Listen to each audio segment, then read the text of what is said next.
लंका में युद्ध जीतने के बाद कहाँ चली गई राम की विशाल वानर सेना, फिर कहाँ गायब हो गई। भगवान राम जब श्रीलंका में रावण से युद्ध करने पहुंचे तो उनके पास विशाल वानर थी, जिसके साथ उन्होंने युद्ध जीता। फिर ये कहाँ गायब हो गई?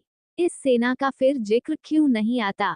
क्या आपने कभी सोचा कि श्रीलंका में रावण के खिलाफ युद्ध जीतने के बाद भगवान राम की विशाल वानर सेना कहाँ चली गई?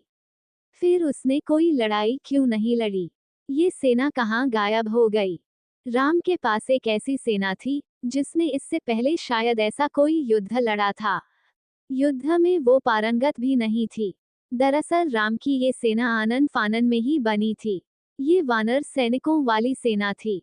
रावण ने पहले इस सेना की हंसी उड़ाई, फिर राम की वानर सेना से दुश्मन के छक्के छुड़ा दिए। ये युद्ध जीता, लेकिन इस शानदार विजय के बाद वानर सेना का क्या हुआ, ये किसी को नहीं मालूम।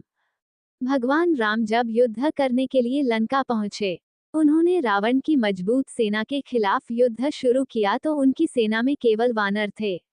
इस सेना को राम और लक्ष्मण ने मोटे तौर पर दीक्षित किया। युद्ध में जीत के बाद ये लंबी चौड़ी सेना कहाँ चली गई? उसका कोई जिक्र क्यों नहीं मिलता? वाल्मीकि रामायण के अनुसार श्री राम रावण युद्ध में वानर सेना की महत्वपूर्ण भूमिका थी। सवाल यह है कि जब श्री राम ने युद्ध जीत लिया, वह इसके बाद अयोध्या आ गए तो वानर सेना का क्या हुआ? इस वानर सेना का नेतृत्व करने वाले उस समय के महान योद्धा सुग्रीव और अंगद का क्या हुआ? रामायण के उत्तरकांड में उल्लेख है कि जब लंका से सुग्रीव लौटे तो उन्हें भगवान श्री राम ने किष्किंधा का राजा बनाया। बाली के पुत्र अंगद को युवराज। इन दोनों ने मिलकर वहां कई सालों तक राज किया। श्री राम रावण युद्ध में योगदान देने वाली वानर सेना सुग्रीव के साथ ही वर्षों तक रही, लेकिन इसके बाद उसने शायद की कोई बड़ी लड़ाई लड़ी। हालांकि इस वानर सेना में अहम पदों पर रहे सभी लोग किष्किंधा में अहम जिम्मेदारियों में जरूर रहे। वानर सेना में महत्वपूर्ण योगदान देने वाले नल नील कई वर्षों तक सुग्रीव के राज्य में मंत्री पद पर सुशोभित रहे तो युवराज अंगद और सुग्रीव ने मिलकर किष्किंधा के राज्य को और बढ़ाया। गौरतलब है कि किष्किंधा आज भी है। किष्किंधा कर्नाटक में तुंगभद्रा नदी के किनारे है। ये बेल्लारी जिले में आता है, जबकि विश्व प्रसिद्ध हम्पी के बिल्कुल बगल में है। इसके आसपास प्राकृतिक खूबसूरती बिखरी हुई है। किष्किंधा के आसपास आज भी ऐसे कई गुफाएं हैं और जगह हैं जहां राम और लक्ष्मण रुके थे। वहीं किष्किंधा में वो गुफाएं भी हैं जहां वानर साम्राज्य था। इन गुफाओं में अंदर रहने की खूब जगह है।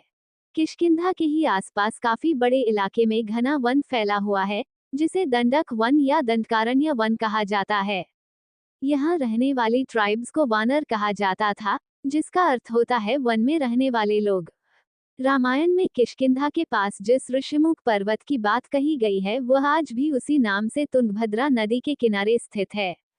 यहीं पर हनुमान जी के गुरु मतंग ऋषि का आश्रम था। जब ये पक्का हो गया कि सीता को रावण ने कैद करके लंका में रखा हुआ है तो आनन फानन में श्रीराम ने हनुमान और सुग्रीव की मदद से वानर सेना का गठन किया। लंका की ओर चल पड़े। तमिलनाडु की एक लंबी तटरेखा है जो लगभग 1000 किलोमीटर तक विस्तारित है। कोडिकराई समुद्र तट वेलांकनी के दक्षिण में स्थित है, जो पूर्व में बंगाल की खाड़ी और दक्षिण में पाल्क स्ट्रेट से घिरा हुआ है। यहाँ श्रीराम की सेना ने पड़ाव डाला। श्रीराम ने अपनी सेना को कोडिकराई में इकट्ठा करके सलाह मंत्रणा की। इसी वानर सेना ने फिर रामेश्वर की ओर कूच किया, क्योंकि पिछली जगह से समुद्र पार होना मुश्किल था।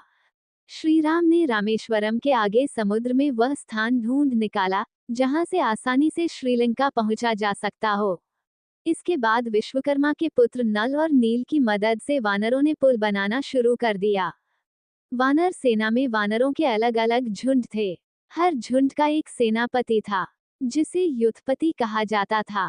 यूथ अर्थात झुंड। लंका पर चढ़ाई के लिए सुग्रीव ने ही वानर तथा रिक्ष सेना का प्रबंध किया।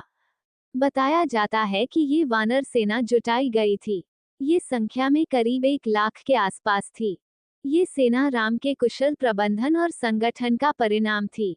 विशाल वानर सेना छोटे छोटे राज्यों की छोटी छोटी सेनाओं व संगठनों जैसे किष्किंधा, कोल, भील, रीछ और वनों में रहने वाले रहवासियों आदि का संयुक्त रूप थी। माना जाता है कि लंका विजय के बाद ये विशाल वानर सेना फिर अपने अपने राज्यों के अधीन हो गई। क्योंकि अयोध्या की राजसभा में राम ने राज्याभिषेक के बाद लंका और किष्किंधा आदि राज्यों को अयोध्या के अधीन करने के प्रस्ताव को ठुकरा दिया था। ये वानर सेना राम के राज्याभिषेक में अयोध्या भी आई, फिर वापस लौट गई।